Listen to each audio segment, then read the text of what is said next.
gory, what a hell of a way to die. Gory, gory, what a hell of a way to die. Gory, gory, what a hell of a way to die. He ain't gonna jump no more. Zoom, zoom, hey everybody, welcome to another episode of What a Hell of a Way to Die. It is me and Nate. Nate, let's get our dadcast out of the way. People came and looked at my house, and some people really liked it. So, fucking fingers crossed somebody buys this goddamn thing. Yes, you know what this reminds me of? The last 5 minutes of an episode of Buying and Selling with the Property Brothers. Well, apparently, like all of July was really slow. So, like we're sitting around, like, you know, worried about it. But other realtors were like, "Yeah, July fucking sucked. Nobody was buying houses." But now people want to buy houses. So there is one guy who is like, who wants to come in and like gut everything. He's like one of those super like, you know, like, oh, I just want to take a sledgehammer to everything and I want to move this and I want to move that and I want to do this. It's like, cool, you should do that. You should buy this house and do all that bullshit. Buy the house and do that. Yeah, exactly. I can't do that. And I don't want to do any of that. I want to move to a small house that just has a couple of rooms and I don't have to fuck with it. I think everybody was just busy having hot girl summer, and now that hot girl summer is almost over, they're like, I need warm house for not hot autumn. Right. Or, you know, people worry because in St. Louis there's no central cooling in here, but I mean, you can be cool hot girl summer in this house. So things are looking up with that. You know, big hopes on that. Big ups to the real estate market. Let's hope that the global economy doesn't collapse, or at least let it collapse after they've signed the offer and everything, and like the deal has gone through. Exactly. We'll get through closing. I'll get my paltry sum that I can put towards my debt, and then go into my small house, and then everything can fucking fall around us. That works for me.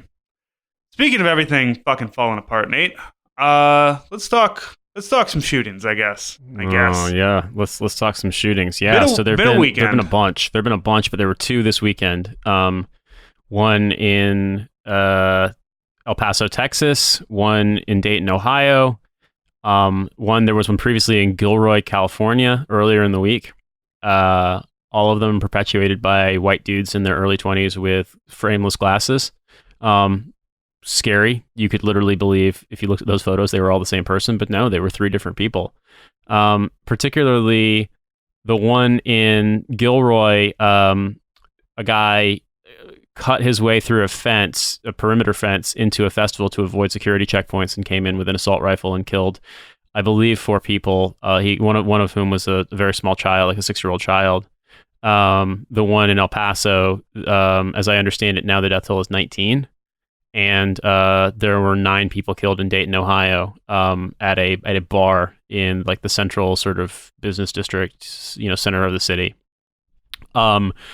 The two big things that seem to have come out so far is that the shooter in El Paso was taken alive by police.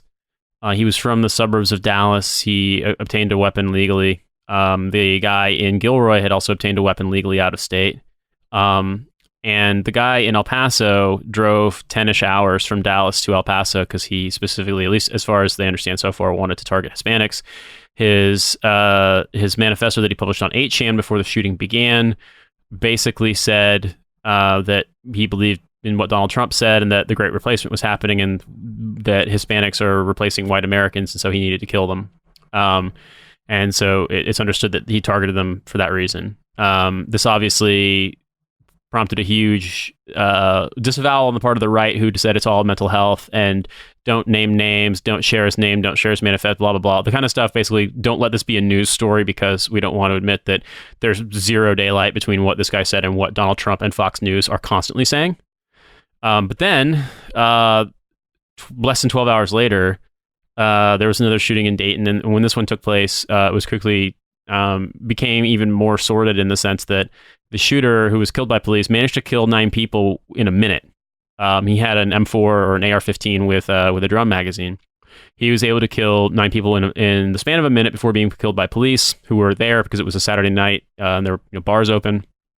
Was revealed that he killed his own sister in the shooting, and that he was a leftist shitposter on Twitter, and he followed me.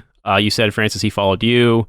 He followed a bunch of mutuals. He had recently retweeted one of my British podcast co-hosts.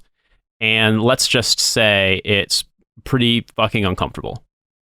So we're in a moment of introspection, you might say. And we're also in a moment of a kind of like captive helplessness, because the constant bad faith from people like Texas Senator John Cornyn and other people like him, basically, it's just parroting the same lines that they've parroted since basically mass shootings became an American phenomenon. I mean, realistically speaking, there were a couple earlier. There was a bad one in California in the 80s. There was a bad one in Texas in the 90s. But 1999 Columbine shooting was the largest basically in that era. But obviously there was one in. Was it West Jones, or was it Jonesboro, Arkansas? There was one in West Paducah, Kentucky. There was one in Mississippi in like 96 or 97. So like there was a phenomenon in the late 90s, and then obviously Columbine was this massive kind of watershed moment. But since Columbine, in 2004, the Brady Bill expired, and under George W. Bush, they allowed it to expire, which then allowed people to buy weapons that had previously been banned. Effectively, magazine-fed weapons with a semi-automatic function that have a magazine that loads in front of the trigger well. I'm not super hot on all the specifics, so I'm sure gunfuckers and pedants are losing their minds right now, and awkwardly punching the air, wishing they could crush my head. Regardless, basically, AR-15 equivalents, AK-47s and equivalents, like non-full auto versions, but obviously you can mod them to be auto if you want to, became far easier to get. And you started to see those not in the mid 2000s, but rather, I mean, as much as like, for example, in 2007 there was the Virginia Tech shooting, in which the killer, I don't remember the numbers, but it was dozens, killed people with handguns, but in captive in a room. The Fort Hood shooting, similarly, the shooter killed people with handguns. And then in this decade, you've started to see more shootings with AR-15s and or with assault rifles, effectively, and that's led to things like the Sandy Hook massacre, the Pulse nightclub massacre, the country music festival massacre, where the guy was killing people in Las Vegas from a hotel tower. You almost run out. Like, I can't remember all of them because there's been so many, but it does seem that they're at like a fever pitch, and the most common denominator seems to be white dudes with a history of domestic violence using AR-15s or AK-47s that are legally available in the United States, high capacity magazines, and sometimes politically affiliated, oftentimes right wing, but sometimes just not political in terms of their goals or aims. They just seem to be acts of violence committed by white dudes. And that might sound, I don't know, maybe that sounds stilted to you, but if you go through and review the evidence, I mean, yeah, it's pretty much that. I was thinking about this the other day, and the only one I could think of where there was a mass shooting that I could recall where the shooter wasn't a white dude, and it wasn't, it wasn't seemingly done for headlines or just done for as high of a kill count as possible.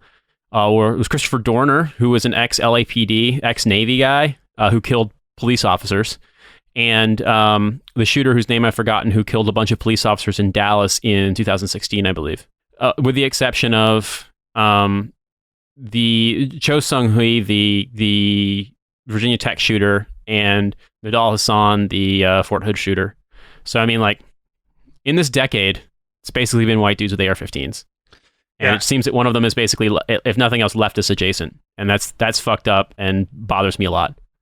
Yeah, and the leftist adjacent, the Dayton, Ohio shooter, I don't want anybody to think that I'm trying to minimize anything here. The left has a long time had problems of its own with rampant misogyny and people using organizations, such as the DSA or other leftist groups as basically a place to be predators. Yes. And then you've got this guy who, in Dayton, it's the El Paso guy leaves behind a manifesto. We see that he's, a white nationalist, an eco-fascist, wanted to go kill Mexicans because he's afraid of the Great Replacement. In Dayton, we don't have a manifesto. We just have a misogynistic asshole who it seems, now I haven't, he didn't really leave anything behind yet that I've seen, but it just seems like he was just an asshole who did these things not for political reasons, but for just being sexist and no girls touch my pee-pee. And rather than be radicalized easily on the right to be hateful, he's radicalized on the left. And I don't know what that said. Like, it's you can't really sit here and say, like, all these people that are on 4chan and 8chan and Gab or whatever, all these hard right wing places, and you get easily fucked up from something like that, and you go out and you commit mass murders because it's just like melted your brain. Like, where that's obviously that's happening on a political aspect, but like then you have us on the left who still kind of I don't know. I just don't understand the crossover here into where I don't know where did we fuck up? Not you and me, but where did we as the left fuck up on this? Because we got to own something here. We got to own some part of that. And I feel like we have to own a little part of that to figure out like what exactly, because he followed both of us. You and I are not misogynists. We don't sit there and we don't, tweet about how, the damn bitches need to touch our dicks more. We're generally fairly respectful to everybody who's not like a Texas senator or something. So, I mean, here's a question for you. We are shit posters though. And to like some of what we might describe as sensitive think tank moron libs online, I imagine that our tweets or sometimes our followers' tweets seem abusive to them. Now, if anyone who follows me says I want to commit a mass shooting, I'm gonna do whatever I can to stop that from happening. But no one's ever done that. No one's ever said that to me. But I've in the past, in moments of frustration, have said things, to the effect of, I hope Stephen Miller gets killed, for example. I know that. I mean, I admit that, and there's no point in denying that.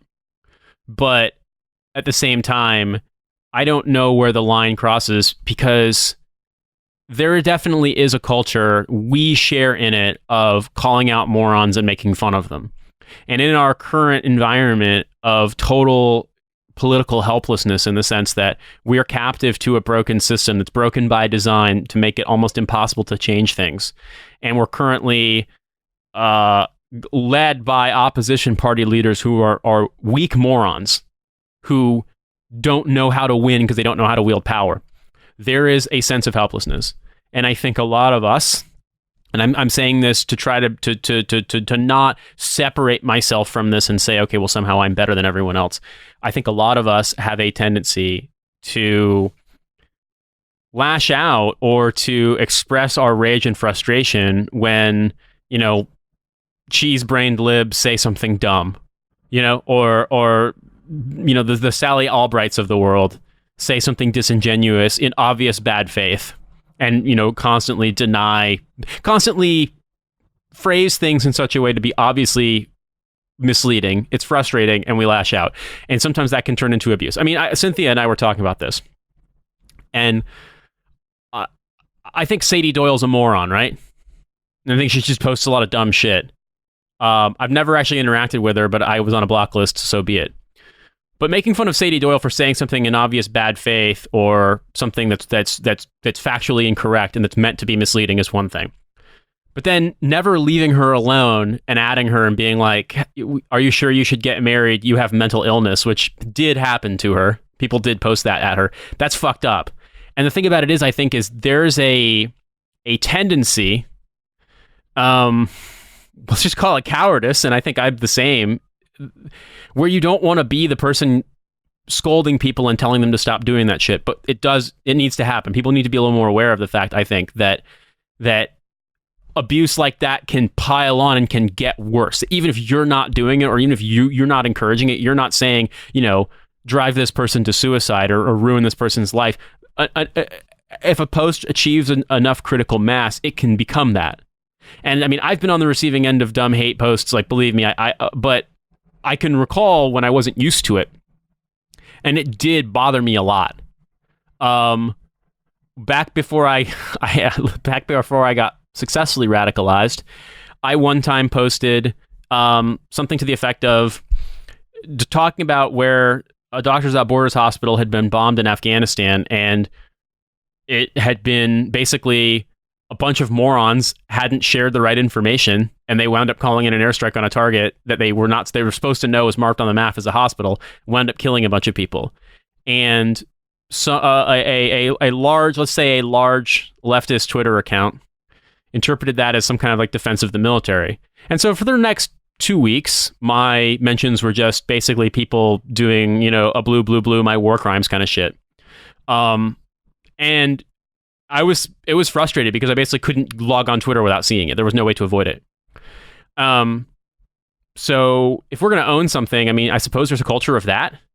But I think the thing that's difficult here is that's in no way saying, okay, there's a direct line between that and this guy freaking out and murdering his family and murdering strangers in a bar. And nothing any of us has ever said, you, me, anyone who's been on this show, anybody that we're in the same orbit with, none of us has ever gotten on here and said, you should do that. We haven't even said anything to that effect explicitly in the realm of like political enemies, because we wouldn't, because it's insane and I don't want to get fucking put in prison for saying it. But if we're going to own something, I think there is some introspection to be done there. But I think the important thing here is to not look at that and say, oh, there's direct parity with this kind of phenomenon, and the fact that the guy in El Paso's manifesto was basically word for word verbatim stuff that Donald Trump and Laura Ingraham have said. Yeah. Does that make sense? Yeah, and let's not forget that there were Trump tweets that were deleted immediately after the El Paso shooting that were directly tied to immigration and invasion. There's no way that like us posting pig poop balls at, Tom Cotton on like spamming his mentions with pig poop balls is in any way a direct correlation to like, a decade of Ben Shapiro talking about, how the people are, these people are coming to replace you, or just general like racial inferiority shit that he likes to post about. Sure. I mean, Jack Posobiec was one that was posting a lot about the caravan coming up from Central America and how it's an invasion force and they're invading, they're coming here.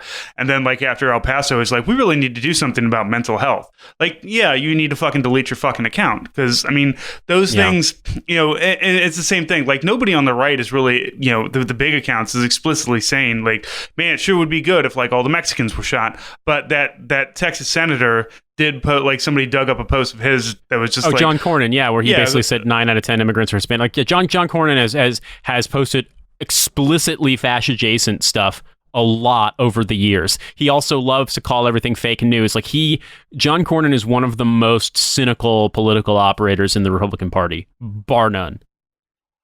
Yeah, so we've got we certainly need to have on the left our own little come to Jesus moment, and like let's not be fake about this.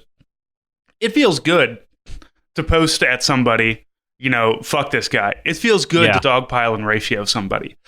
You get to be a part of. It's awesome, actually. Yeah, it's really awesome. You get to feel a little power, but also like there's no real consequences to it. But I'm with you. Like I was actually blocked by Sadie Doyle. Sadie didn't. She got me before she got a block list back during my real shitposty days. And after I got blocked by her, I never saw her tweets anymore. So I just kind of forgot about her, and I don't bother. I don't go out of my way to deal. I know that she is fucking insane, Hillary Stan. And that's fine. She can be that all she wants. It doesn't matter. It doesn't affect me. Anybody that goes out of their way to like create fake accounts or, go around the block to take screenshots and stuff. Like I'm blocked by so many people. And like the block for me has always been the kind of end. Like Charlie Kirk blocked me. I don't think about Charlie Kirk anymore. Fucking Bill Mitchell blocked me. Don't think about him anymore. The only person I do like sometimes go around the block to look at is, some of the more egregious dipshittery, what is the NatSec dudes like Tom, whoever, Radio Free Tom or whoever. Yeah. I go around just to see what they're saying, but not to harass them. So, I mean, I don't think that the left has a problem with Twitter harassment. I just think that people on Twitter have a problem with Twitter harassment. Yeah, I mean, I definitely think that, okay, a couple of things. I mean, Twitter as a platform explicitly condones it, or at least they've created these very self-evidently false or weak justifications for why they shouldn't have to stop it from happening. And I've thought about this a little bit. That, I mean, there are a couple of phenomena that I think are worth pointing out. I mean, you and I are both decently big accounts at this point, so I realize that I probably should be a little bit more circumspect about quote tweeting people. And honestly, quote tweets are pretty. I mean, how to phrase this? They're pretty easy to weaponize in a way that wasn't easy before. Yeah, we both have more than 20,000 followers, and most of our followers are people who agree with us, and would see something like a quote tweet that says, "Look at this fucking asshole," as a as kind of a like, "Look at this asshole, hey, let's all go in on them," which like in some ways, when I try not to do that with people that are not like, I'll do it to Dan Baboingo or fucking Snitchfield or whoever, the NRA dipshits. Oh yeah, I'll do it to Dana Loesch or whatever. Yeah. Dana Loesch or her dipshit, 90s smash mouth looking husband.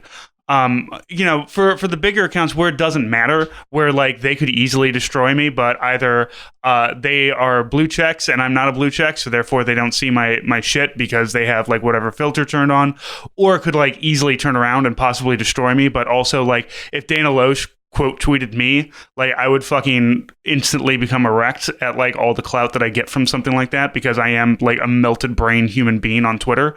But that kind of like, you talk about weaponization, when it's somebody who's like, somebody comes out of the woodwork and I see them, say some ignorant shit to me, and then I'm like, you have like 50 followers and you follow 150 people. I'm just going to go ahead and mute you and move on with my day, because there's no reason to like turn that around and do anything with that, which kind of dovetails into the other thing that we wanted to talk about. I don't know if you wanted to move away from the shooting yet, though I am seeing a report from CNN saying that the Dayton, Ohio shooter was like, basically like you're I don't want to. There were lots of red flags. Red flags. Yeah, only in America would we say a cookie cutter school shooter, where apparently he had a rape list and a kill list, and he had, he was a fucked up individual no matter what his politics were going to be, who probably should have been taken around, behind the shed and not necessarily beaten, but, had things calmly explained to him about how, you don't own women and shit like that. Yeah, so, I mean, let's just say that there are a lot of things out there that are huge tells, and I'm very uncomfortable with the fact that he followed me. I'm very uncomfortable with the fact that he identified as a leftist. But I also think that nothing that we've seen seems to disprove the sort of emerging truism that abusive behaviors, particularly misogynistic abusive behavior, is an indicator of potential future violence, if that makes sense. And that these people, regardless of their politics, like, it's a pretty big red flag when they have these kinds of behaviors in their past. But there is some crossover in terms of like the online ness of it. And that's, I think, something that we're connected to. I don't say we're responsible for, but we're connected to it. I'm not going to say that you should stop posting pig poop balls at Tom Cotton. I'm just saying that you should be more cognizant and aware of the other people that you're posting pig poop balls to, and what you're doing. Like, you got to have that. It's like, when you read a headline that you immediately agree with and you just retweet it, without like opening the story and like reading it and like finding out what's actually being said or doing any vetting, like, spending 3 to 5 minutes like doing any kind of critical thinking to it. Just do that before posting anything that could be relatedly like problematic, I guess. And I know gonna, after this podcast comes out, we're both gonna get people to be like, maybe you shouldn't have posted that. Look, no one here is responsible for that dipshit Dayton, Ohio motherfucker It sounds to me like he was already an asshole. This is just kind of a thinking about like the way that we interact with other people. And this is, and we'll go ahead and move on to the other thing, because we had a question that came in from somebody that really kind of does, I guess, mix in well with some of this, because you and I are online veterans. We are leftists. We operate in a weird space in which a lot of leftists don't like us because we're troops, and a lot of troops don't like us because we're leftists. So we probably get handed a lot of abuse. And I'm not trying to say like, oh, blue, woe is us. Nobody likes us. Obviously, people like us. I've gotten used to it, and so I think in a sense that has in some ways deadened or weakened my ability to like, not necessarily empathize, but to understand the potentially outsized reactions that people sometimes have when this happens, because it's happened to me so many times that I've just sort of stopped feeling anything when it happens, if that makes sense. Sure, I laugh. I mean, when somebody with like 300 followers and an anime avatar tells me to go kill myself, I'm just like kind of roll my eyes and laugh and move on with my day.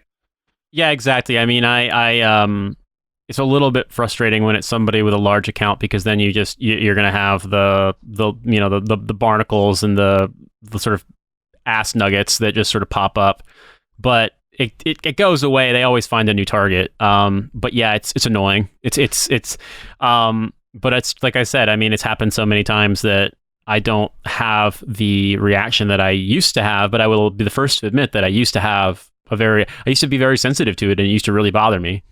And so this question that came in from Garrett, just so that we can kind of have that to work off of. There are those on the left that regularly deride the military and also soldiers and servicemen.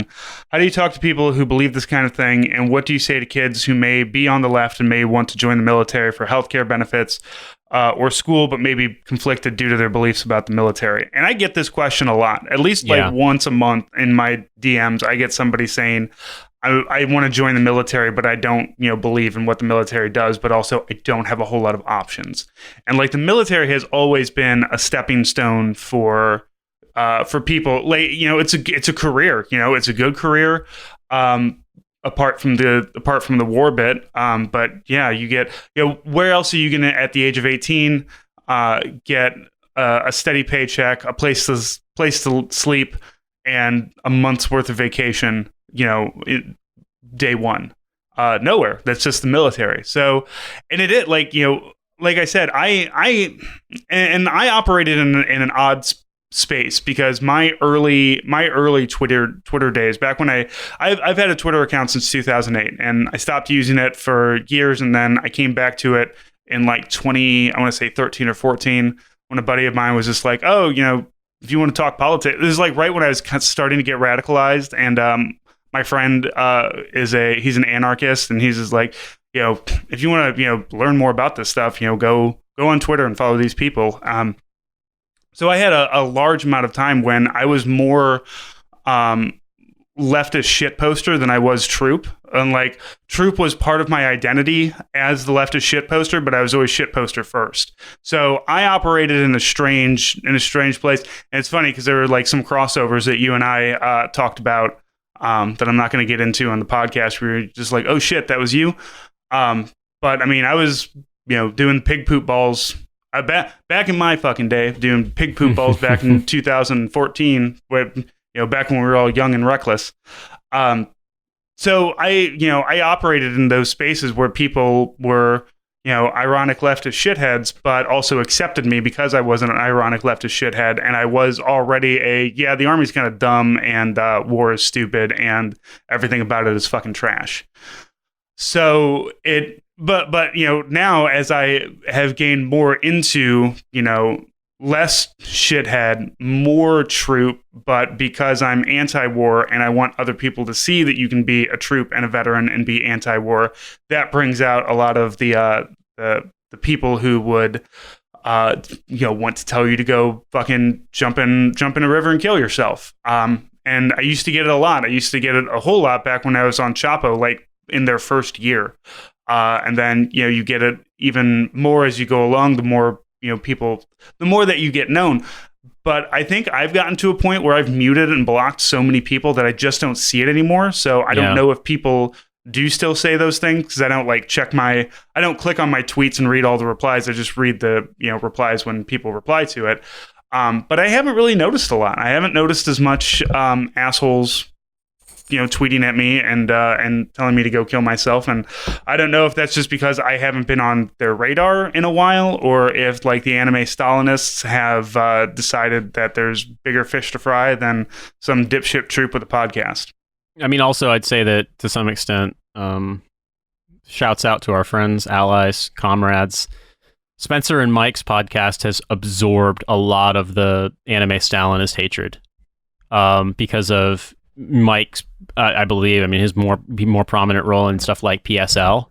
So when people talk about the leftist troop podcast, they used to think of us, and now they think of Eyes Left. So big respect to Eyes Left for being a firewall for us, for being the shock absorber, but they get a lot of it, and I've seen it really bad, and I've seen Mike get really badly abused by people that are ostensibly comrades. People telling him like, when he was announcing his marriage, like, how dare you get married? You should kill yourself for your crimes against the Iraqi people. And it's like, man, fuck you. Like, why would you say that to another human being? And it's like, that's that kind of shit. I see that happen. And so, that reminds me of the person that asked us on a Q&A if we see ourselves being brought up for war crimes like the Nuremberg trials. And like, so what you're telling me is you never read anything about the Nuremberg trials or know a fucking thing about it. They didn't hang the goddamn enlisted and the captains, you dipshits. Yeah, exactly. But once again, it's so there's, real full disclosure here.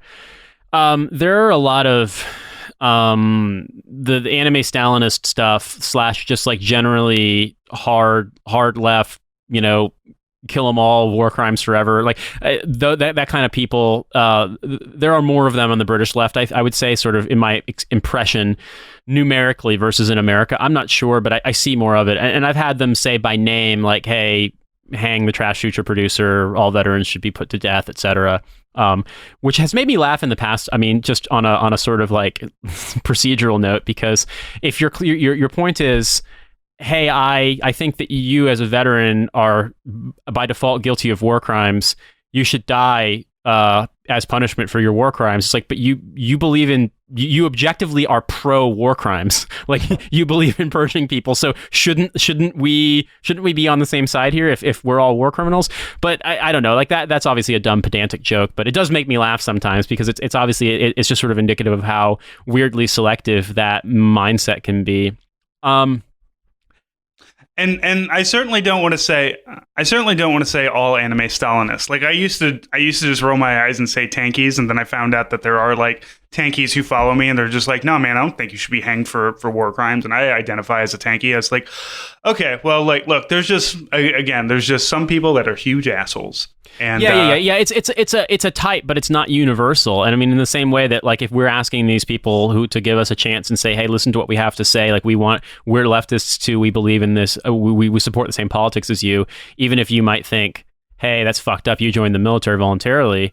It's like, if people on the left are gonna give us an opportunity to at least say our opinions before they dismiss us, then obviously we have to consider that, people who identify as Marxist-Leninists, if they're willing to listen to us, like we should listen to them too. Like at least give people space to exist. You know what I mean? Like that's and I think also another point to answer the question. I think it's one thing when you're saying troops and veterans aren't welcome here versus troops and veterans should all die.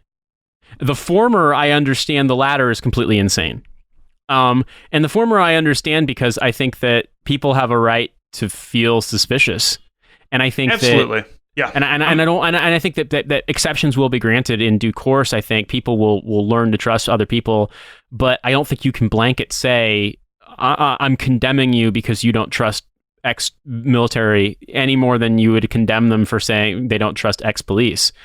You know what I mean? I'm very, very wary to say that you must accept troops among your ranks, because I think that's a choice people have to come to, and there has to be consensus involved. So I I find a lot of the like weird reductive shitpost kind of things about the military annoying. I mean, sometimes they're funny, like the ones about like the stock image of a skillet with oil and there's like troops fast roping onto it and stuff like that. That stuff makes me laugh. So I mean, I don't really mind. But when a person is like a 19-year-old girl has graduated from Coast Guard Basic and there's just a bunch of people with fucking anime avatars saying that she's a baby killer in her mentions or something like that weirds me out a little bit, because I think it's kind of, I don't know, it's kind of masturbatory in a way. Like, it's not really accomplishing anything. It's just you having an opportunity to shame and humiliate someone, if that makes sense. So it's weird. But I think about it, periodically, that more or less this. I'm going to say what I'm going to say, and I'm going to support the people I support, and I'm going to use my platform to signal boost people that I agree with. And I recognize that in some places I'm not going to be welcome, and that's okay. I'm not necessarily going to put up a fight if people say I shouldn't be there. I also think that in the course of doing that in good faith, I hope that over time, some people who might be on the fence would say, okay, I can level with this person, I respect them, and they seem to actually believe in this stuff. Because I think ultimately the point that I would make if anyone is on the fence is that very, very few, if any, people have had what you might describe as doctrinally acceptable socialist beliefs their entire lives. And if they have, then good on them, but that may be more to do with like a weird family dynasty thing, and who knows, they might wind up being crypto-fash. Point being, I'm sorry I didn't have change. Twitter. I'm sorry I didn't have Twitter to radicalize me in fucking 2000, guys. My bad. Yeah, exactly. I signed my enlistment contract, with regard to ROTC, where it was my formal induction into the military when I was 19 years old in 2004. And then the contract kicked in when I graduated from college in 2007. But although I could have quit between 2004 and 2007, I would have been on the hook for tens of thousands of dollars. And so I didn't, because I was in the hawk at that point. And so I have changed my opinion over time. I've changed my opinion in the past couple of years. I'll be the first to admit that I was pretty uncomfortable with stuff related to trans issues. Like, not that I was anti-trans, but just that it was something that made me uncomfortable, that I didn't want to be involved in. I if I had the option of minimizing it or not engaging with it, I would. And I've changed my mind about this. And I'll admit, I was kind of a dumbass about stuff. And I've said before that as somebody who identifies as bisexual, like, there were some things where I was sort of weird about not necessarily giving space or like signal boosting or even supporting vocally enough queer people in the military, because I was kind of scared of being found out, and I was kind of weirded out by, I didn't want to have a repeat of the abuse that I'd experienced when I was in Officer Basic. So like, I was, my opinions have evolved. I've changed my mind and become a lot more open about a lot of things and a lot more open-minded, but that doesn't happen overnight. And and everyone is a work in progress in that regard. So people have to be brought over, people have to be won over. And I feel that there is a tendency, and this is a particularly pronounced tendency amongst young comrades, that once they have, come to the sort of political awakening as leftists, as socialists, as communists, there is a tendency, and I'm not saying it's universal, but there is a tendency to draw a line at me and say, I'm the last one over the line, everyone else is a class enemy. You know what I mean? And I think that's really counterproductive. Yep. There's not enough people in left spaces for everybody to be pushing other leftists out. And again, I'm with you, like, fully with you on, if you don't want me as a troop and a veteran in your space, that's fine. I will not be there. I will respect that. At the same time, I ask that you respect that, yes, people can change, and I'm going to be over here doing my thing, and we're all working towards the same goals. And even if we aren't working necessarily, arm's length side by side, we can at least, say, hey, I'm going for that, you're going for that. Maybe there can be some kind of mutual aid or benefit or whatever. And to not be told to go fuck myself. But the thing is that people who generally come into your Twitter mentions and tell you to go kill yourself are generally the people who are not, making any kinds of changes or waves regardless. Like, of course, yeah. I would expect, people who are more, PSL, to really like not want troops in there. And I know that they do have a vetting process, but I know people in the PSL who follow me and who I'm friendly with and who I talk to. The what does PSL stand for? People's, I think it's Party of Socialism and Liberation, but give me a second. Yeah, there's a couple. There's the Democratic Socialists, which most of you probably know, but there are some more hardline left communist socialist and communist groups out there. Which I would be, like I'm not even part of the DSA because I don't want to be in people's spaces like that as a troop. But also, I understand. I understand if you don't want me there. But the people who would come into your mentions, like, and this is like even for people who even are ostensibly on your side, who are just doing nothing but shit talking on Twitter and dogpiling and things like that, and not having like real discussions. In general, those people are kind of dipshits, and they're not affecting any kind of mass change. So I feel no like concern. Like I always used to be like, I don't want to mute people, I don't want to block people, but I have no problem with it now. Because if you're not here to like have any kind of productive conversations, then what the fuck is the point of you? Is where also I land. Something I want to point out something too. If people jump in your mentions and say shut the fuck up, that's not the same thing as saying you should die.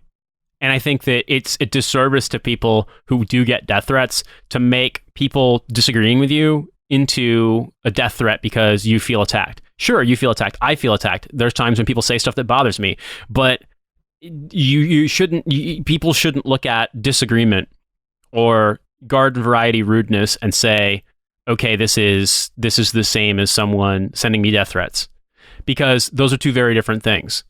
I would never in a million years try to contact someone after they'd blocked me.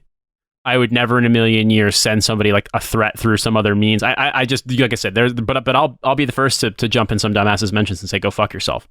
Absolutely. And maybe that's wrong. Maybe the slippery slope fallacy applies here and I am contributing to the problem. I don't know. But what I do know is, if you are on the left and you're wary of troops in your midst, there's nothing wrong with that. But I think there is a question to be made of, who do you want to organize? Who do you want on your side? Would you rather the right recruit ostensibly apolitical troops versus the left?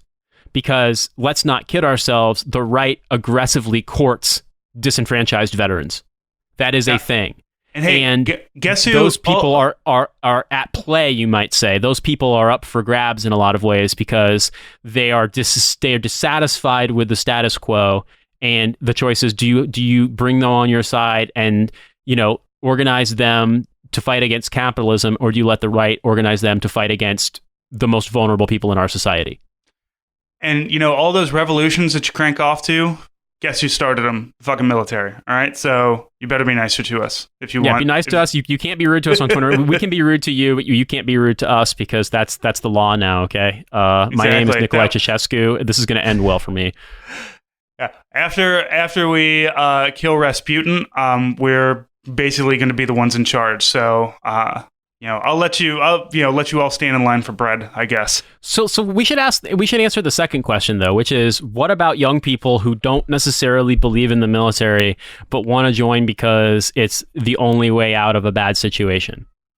Well, I have told people, if you feel like you have to join the military for whatever reason, to join the Air Force, and join the Air Force in some kind of skill that has application outside of the military, to aggressively use all of your benefits as quickly as possible, like your college and everything, and then get out.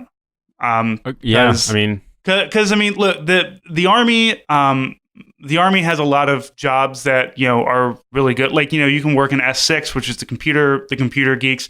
Like I know that it's hard to say pick a job that doesn't involve killing people, because you're going to have that pedantic argument of like, well, every job supports killing, blah blah blah. But also, let's be perfectly honest. I had fucking S6 guys that had to fill seats on patrols in Afghanistan. For sure, they did not get out of doing combat missions. Sure. That's why I always say go Air Force, because they don't do combat missions in the same. Well, they don't do combat missions in the same way. Not to the same degree. Yeah, you got to be either really unlucky or super high speed motivated and seeking it out to see combat in the Air Force, unless you're a pilot. Yeah, here's the thing. Everybody makes fun. are there Air Force? Yeah, there are. I always thought that the Air Force was just cargo stuff. No. There's lots of Air Force fighter pilots. There's more.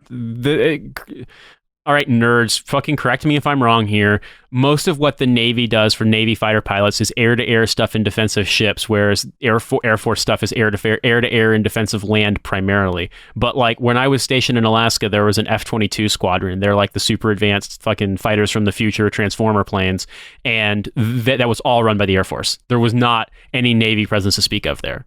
Yeah. So find yourself a good technical job in the Air Force. There's Air Force PAO, which those guys were really good. They don't do any writing, which I'm so jealous of. They don't have to do any writing. They just go out and take their photos and get their video, and then they upload it, and then they fuck off. But because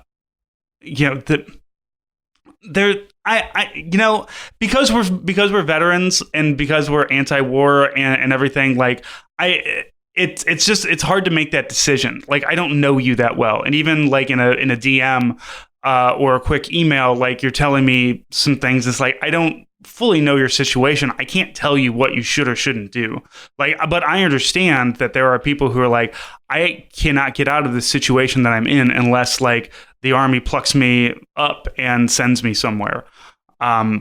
And that's and I never want to tell somebody that like, well, that you can't use that avenue. You need to stay in whatever shit situation that you're in. My recommendation is to not join for a variety of reasons. And I think that that's the default position on this show. Absolutely. I recognize don't fucking join. I recognize that there are people who are going to join regardless. I think my recommendation to them is to, like you said, Francis, find a non-combat specialty, enlist for the minimum amount of time to be able to get all the benefits and get out. Set a countdown. Don't change your mind. Don't fall for any hua shit like, oh, well, I enlisted to be a wheeled vehicle mechanic or a radio telephone operator, but I've been convinced that actually I want to be an infantry ranger. But also, I think, understand that there are risks. Understand that it's not victimless in the sense. Understand that you will not have autonomy and you will not have freedom of choice and you will not have a lot of things. And those can be psychologically damaging even if you're not in combat, even if you're not forward deployed outside of combat.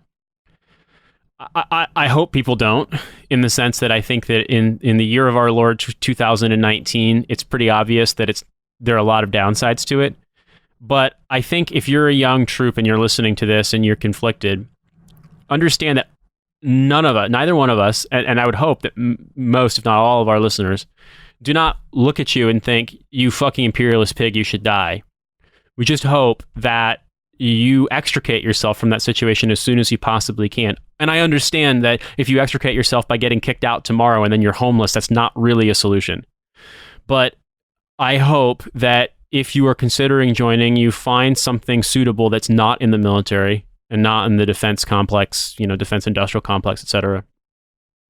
But I hope you understand that there are levels to it, there are tiers to it, and if you're telling me that you're a leftist but you want to be a Navy SEAL, I am highly suspect. And I do not believe that you will find what you are looking for if you do actually pass the fucking shit. But if you're telling me you're joining and you want a non-combat job and you're trying to just get out of a bad situation, like, I understand that. Capitalism and America fucking suck. I hope you can find something that isn't the military. But if it is the military, I hope that you guard your body and spirit and psyche and morality and conscience against some of the things that can happen to you while you're in, and that you get out and you use whatever it is that you achieve, whatever stability, security, benefits, etc., towards something that will contribute to something outside of the military, if that makes sense.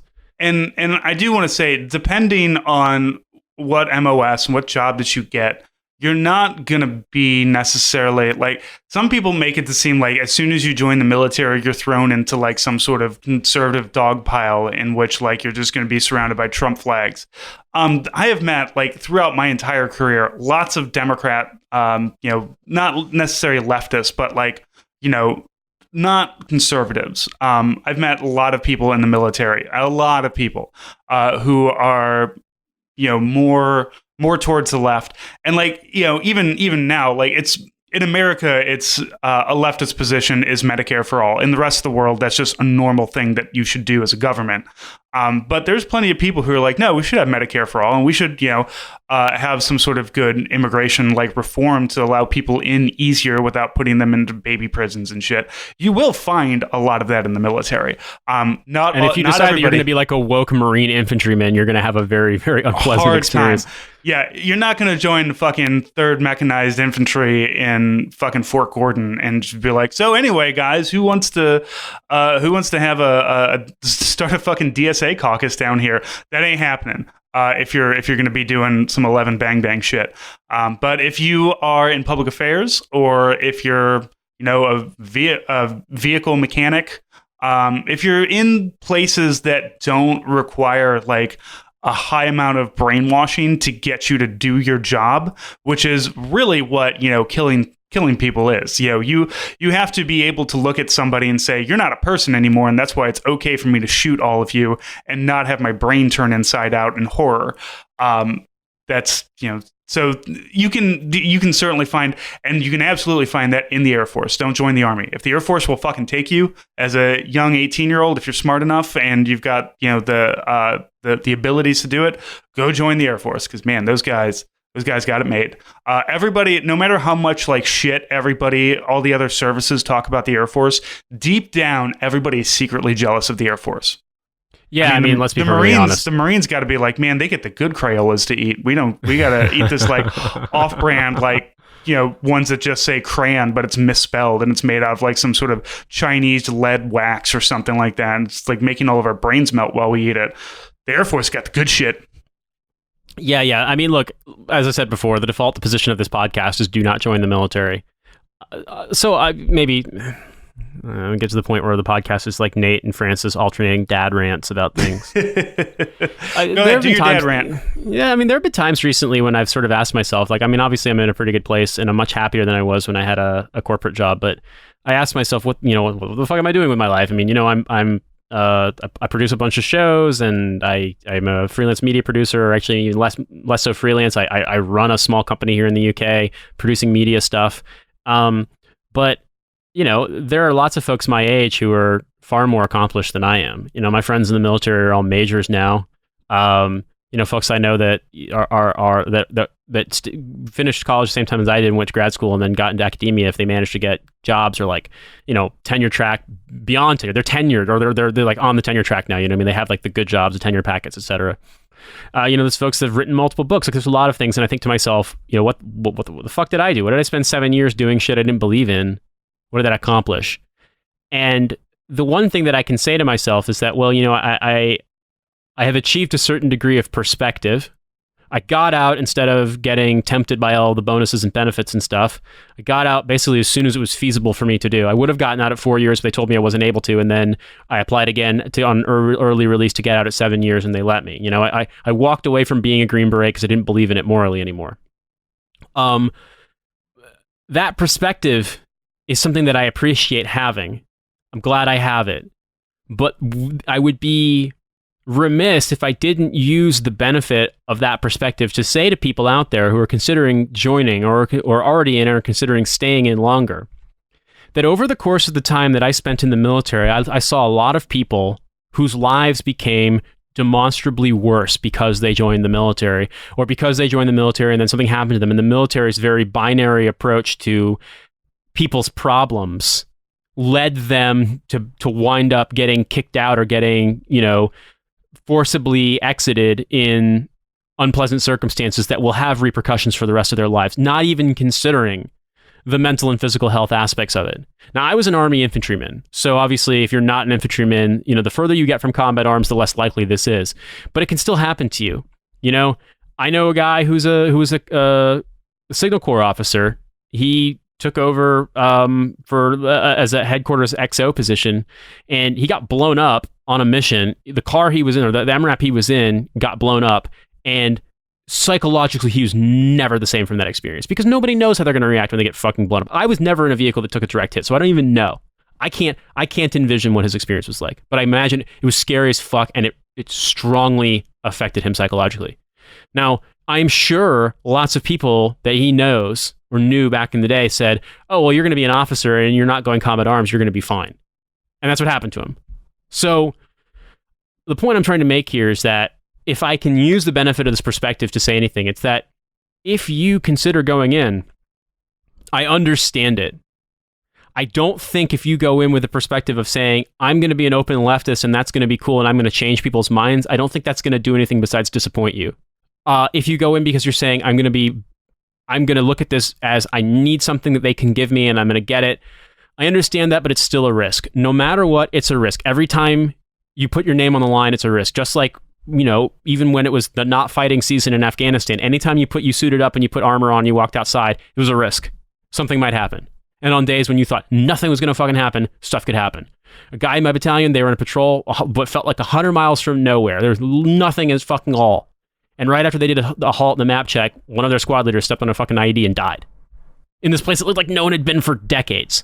So, point being here, you never know. And it's a risk. And I will not be one of these people who says, you're a criminal, you're a murderer, etc. if you join. But you might know some murderers, man. You might wind up knowing them. You might wind up being friends with them. You might wind up finding yourself in some morally compromising things where you will not be happy with the choices that you're presented with. And so I just say that if you're going to do it, you're going to do it. And I can't stand in the way and say, stop. But what I can say is, I hope you consider it. I hope you don't fall for the propaganda. And if you do go in, get what you want and get the fuck out. And do something with your life. Make something of your life. Enjoy those benefits that you can get, and make it worth it. And I don't know. Like I said, it's not an easy binary thing for me to say. I can't really put my finger on it and say I've got all the answers here because I joined and Francis joined. We joined, but I saw a lot of lives wasted, man, and I saw a lot of lives ruined. And I fucking hate America for putting people in the position they have to choose. But I hope you can avoid it if you can. That's all. Yeah. I mean, look, there's a lot of troop drawdowns, and we're not as active in Afghanistan, but people still die there, and people still get fucked up there. And if you join, no matter what you do, like, if you join, you're putting your name on the line to say, basically signing a contract is saying, fuck me up, fam, to the government. Yeah. And the government will absolutely do that. And there is a good chance that you'll do your 4 years and nothing will happen and you won't go anywhere. Maybe you'll do a little bit of time in Germany or Korea or something. But there's also there's always the chance. The only way for you to not get sent to war at this point is to not join the military. Yes. That's the only thing that you have. And if the risk is acceptable to you, okay. Certainly this is very dad chat where we've got our arms crossed and we're saying, I'm not mad, I'm just disappointed. But if this is something that you have to do to get out of a situation, okay, I'm just telling you, here's the path of least resistance to do it. And please, for the love of God, if you're 20 years old and you sign a 4-year contract, get out at the age of 20. 4 years isn't that long, especially when I know it seems that long when you're 18 or 20. I'm 36. 4 years ain't shit. So if you're going to do 4 years in the Air Force, active duty, do that shit, get out. You're still young enough that you're not like an old timer where you're just like, well, the military is all I got now. I might as well stay in, get your degree, get the fuck out, go do something useful and practical and good. Take the time, do not necessarily do what we're doing. Don't start a podcast. Because we don't need the competition, but get out and do something that benefits society or benefits the people around you or something. I think that's where I would put it. Is if you're gonna do it, take what, like you said, Nate, take what you can. Get out. Do the thing that capital doesn't want you to do. Do the thing that capital is trying to prevent you from doing, but also help work towards a future in which people don't have to make that choice. Exactly. Where the next person who is in a shitty situation doesn't have to join an imperialist military to get out of it. That maybe there's other avenues. I will say it again. The default position of this podcast is do not join. Yeah. But I recognize that just like the default position of your parents is don't do drugs, you're probably going to do them.